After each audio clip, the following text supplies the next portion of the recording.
Piensen esto, no lo vean como una clase de historia. Tracen una línea entre los polos del arte y la ciencia, sonidos de tizas en el pizarrón, y después elévenlo a un triángulo con filosofía. Gira y mira a los alumnos. Si ustedes pudieran elegir a quién hacerle una escultura, ¿de quién sería? ¿Por qué?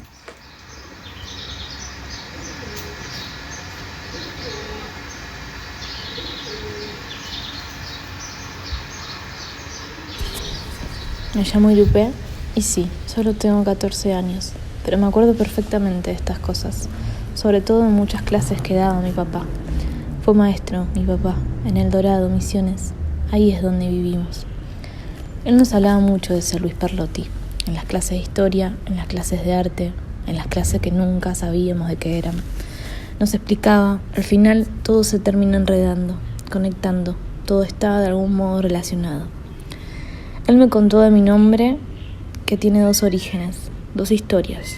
Primero, porque se me dio durante un Ñemongaray. Después, la de esa escultura de Perlotti, la flor de Irupé. A mí me gustan mucho esas dos historias.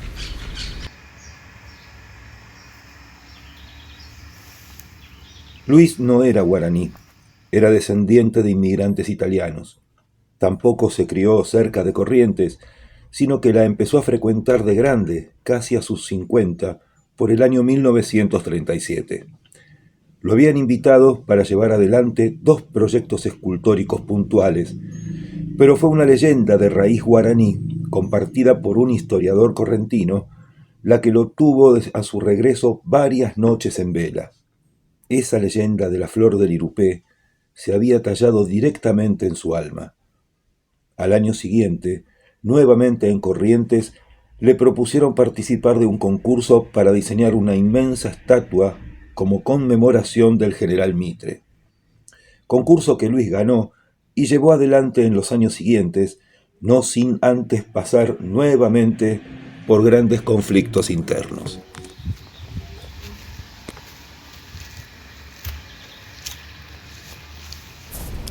Los nombres son muy importantes en muchas culturas, nos decía mi papá. No solo para los guaraníes. De los antiguos pueblos germánicos, los godos por ejemplo, vienen nombres declarativos, como Alfonso, que significa dispuesto a afrontarlo todo. Me acuerdo muy bien de eso, porque a veces mi papá empezaba así a contarnos la historia de Alfonsina Storni. Seguido nos hablaba de ella, y empezaba por ahí. Otras veces empezaba por contarnos sobre el día que la escuchó nombrar por primera vez, el mismo día que él terminó su primer viaje al exilio desde Paraguay, en el momento en que llegaba por primera vez a Buenos Aires.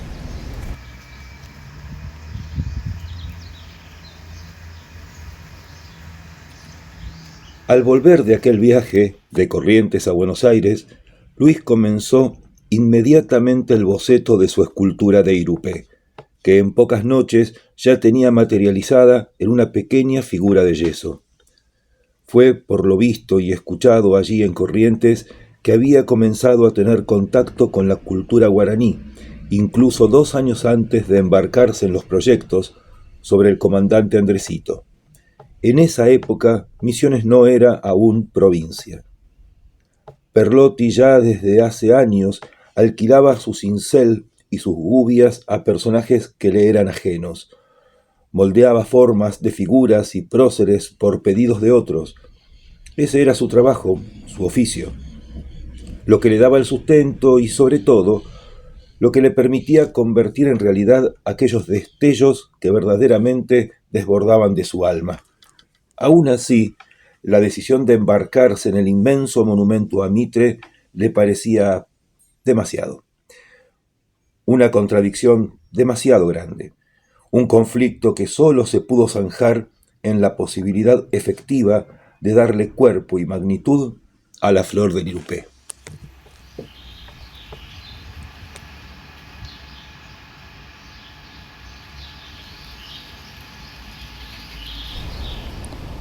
Alfonsina era muy amiga de Perlotti, nos explicaba mi papá. Y yo no sé, no me acuerdo todo de ella, de su vida, pero sí sé que se enfrentó a muchas cosas, que fue artista o trabajó de actriz de muy joven, que estudió para maestra y después de estar con un hombre casado, crió a su hijo sola por su decisión, que se fue con ese hijo de muy joven a Buenos Aires desconocida, donde ser mujer y ser madre soltera eran dos caras de un mismo pecado, en una sociedad que luego la fue condenando aún más por su decisión de ser poetista y por declarar su naturaleza feminista. De eso nos hablaba en muchas clases mi papá. Nos decía que estaba dispuesta a enfrentarlo todo, como lo avisaba su nombre.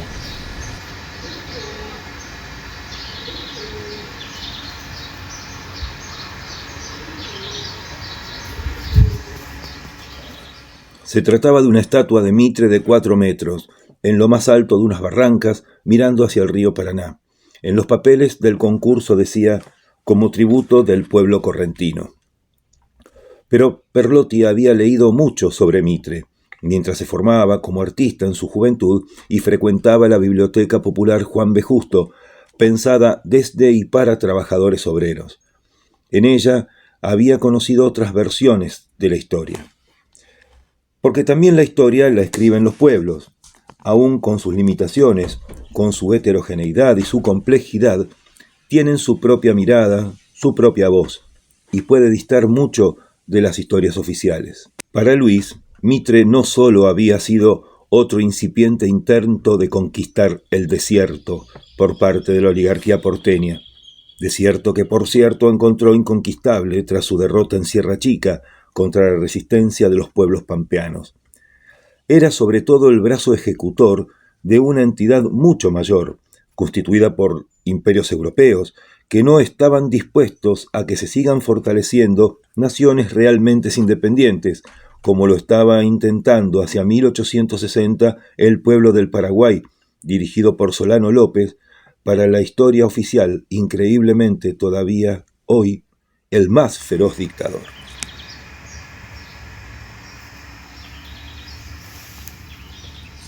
Alfonsina nació en 1892, muy lejos de Buenos Aires, y a los 20 años ahí estaba, a su suerte, con un hijo que cuidar y la estoica decisión de dar batalla a todas las injusticias de la que era objeto por su condición.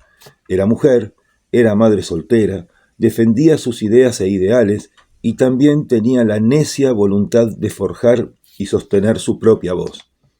En el año 1912 trabajaba donde podía, atendía comercios y daba algunas clases, porque a los 18 años obtuvo su título de magisterio, hasta que de a poco su palabra se fue colando en redacciones, primero de negocios, luego de revistas, y así lentamente es como se fue abriendo camino, con pleno esfuerzo y a como dé lugar en una sociedad que le daba abiertamente la espalda.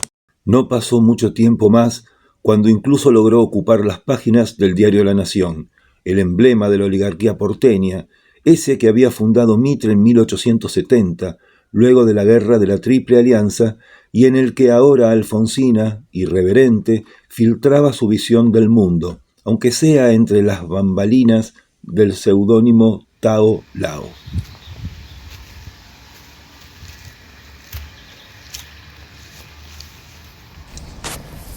Mi papá decía que la historia que más le había llegado sobre la Triple Alianza eran Jornadas de Agonía, de Manuel Gálvez, que él suponía que era también ese libro el que lo había llevado a Perlotti a proponer la escultura de las cautivas, como parte de la composición escultórica, aunque sea solo detrás de la inmensa figura de Mitre. La historia de las cautivas correntinas, que en tanto enlazaba a la aristocracia de esa provincia, mientras llamaba a concurso de talentos para lograr inmortalizar al héroe de su nación con un inmenso monumento. Esa es la imagen que eligió Luis. Pero lo que Luis en realidad estaba colando era otro mensaje. Estaba dejando testimonio del regreso de esas mujeres a su país, aquellas que supuestamente habían sido violentamente raptadas, a las que ese tan despiadado tirano paraguayo les había finalmente permitido volver, incluso con sus hijos. Aquel aterrador, brutal líder del pueblo paraguayo, pueblo del que al finalizar el exterminio solo quedaría 1/3 de personas en pie, por haber sido aplastados por el justiciero tridente de Naciones Libres, encabezadas por el flamante presidente constitucional de esta pacífica patria independiente. Mi papá era paraguayo, así que nos contaba con mucha tristeza y mucha bronca de todo esto, o quizás No lo decía así, pero yo lo veía en sus ojos y lo sentía también, de algún modo, desde la sangre.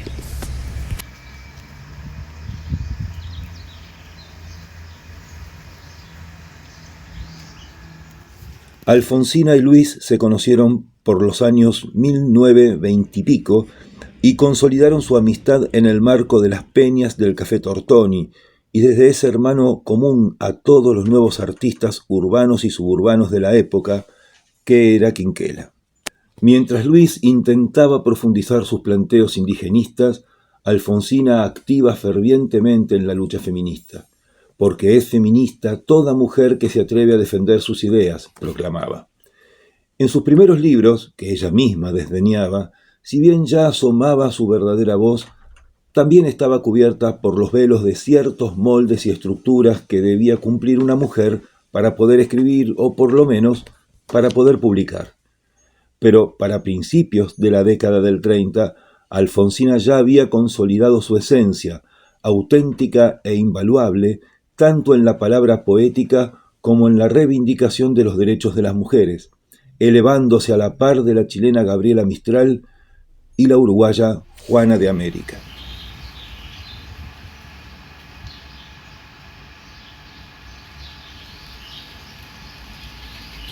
Entonces nos explicaba que había sido Quinquela, una vez más, el que había logrado torcer la balanza emocional de su amigo.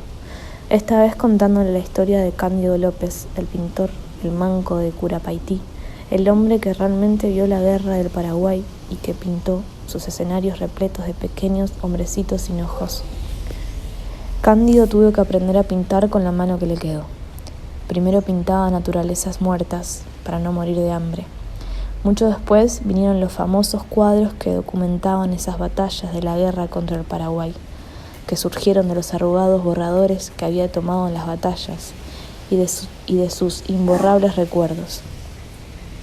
Cuadro donde no hay protagonistas, solo columnas de hombres que se parecen demasiado, donde incluso Mitre, que parece ausente, aunque fueron de hecho incentivadas y financiadas por él mismo, ya de casi 70 años, seguramente con idea viva de cimentar de otra manera su imagen y su recuerdo. Entonces, en 1939, aunque no tengo forma de demostrarlo, decía mi papá, estoy seguro que con el primer adelanto de dinero para el monumento de Mitre, Luis compró el bronce para forjar a Irupé. Esa estatua no es solo una estatua, decía mi papá, así como mi nombre no es solo un nombre.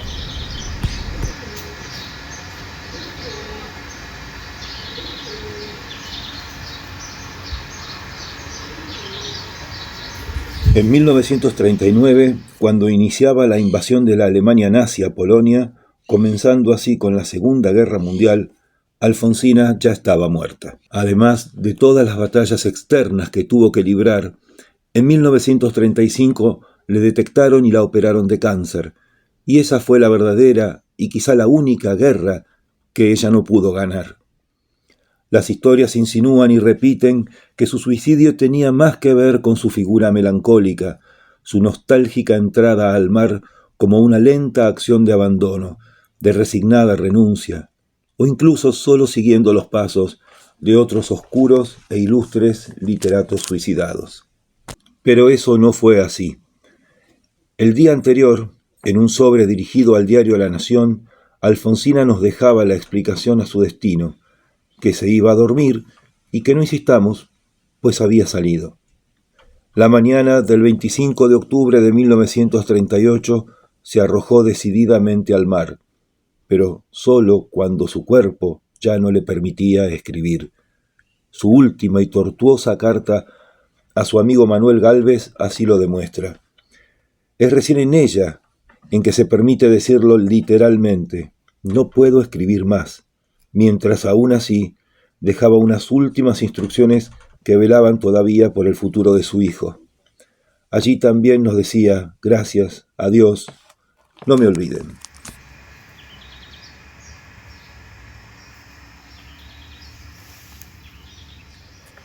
Aunque la decisión de hacerle un monumento ya estaba tomada desde antes, Fue recién años después, en 1942, que la Peña del Tortoni contó con medios para vindicar a su hermana, Alfonsina Storni. Acción que no solo implicó tiempo para financiar los materiales y los años de tramitar su emplazamiento, sino también para corregirlo cuando, con distracción aparente, había sido colocada su figura de espaldas al mar.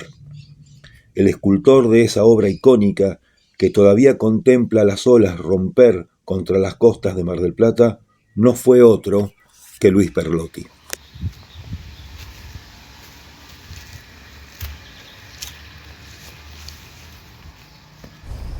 Yo solo vi en fotos el monumento a Mitre, me las mostró mi papá.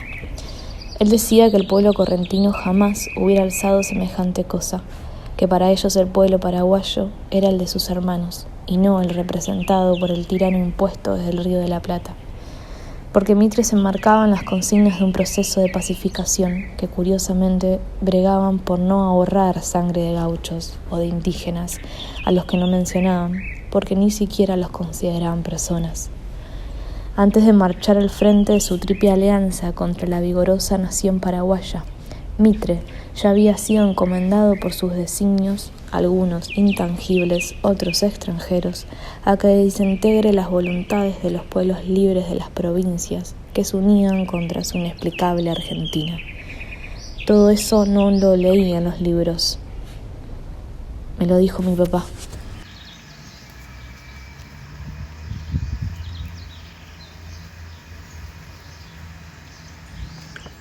Casi todas las historias se entrelazan y por adición se pueden resignificar mirándolas desde la filosofía, la ciencia o el arte.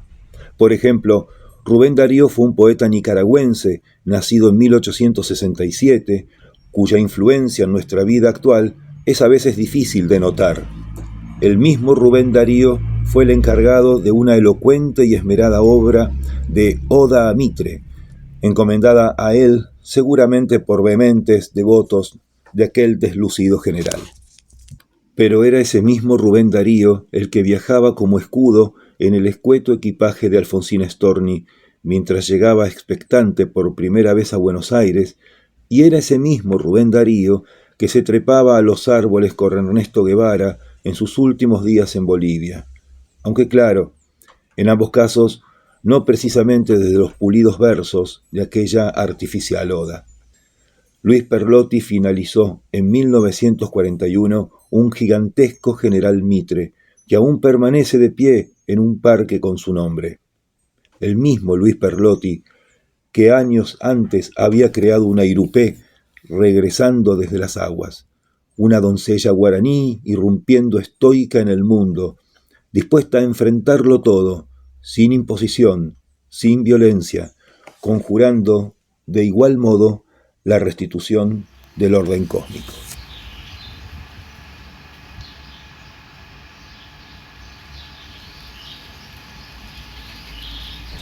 ¿Quién levantaría una estatua de su enemigo?